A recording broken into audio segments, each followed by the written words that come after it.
তুই কি করতে মিশা না হ্যাঁ সমস্যা হচ্ছে না, তবে আগামী বলবো এখন। হ্যাঁ? আচ্ছা, অভিভাবকরা একটু পিছনে কান দেন, সামনে চাওয়া লাগবে না, এইদিক চাওয়া লাগবে না, সামনে চান, কানটা পিছনে দেন। সেটা হচ্ছে আগামী মাসের সম্ভবত 1 বা 2 তারিখ থেকে রমজান।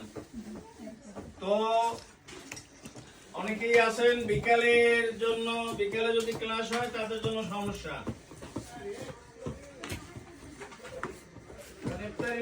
ব্যাপারটা বার আছে, তাই না?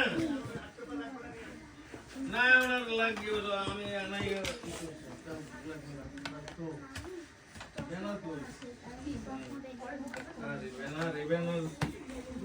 এত বড় একটা অনুষ্ঠান, ব্যানার আছে 100 একা। ভাবলাম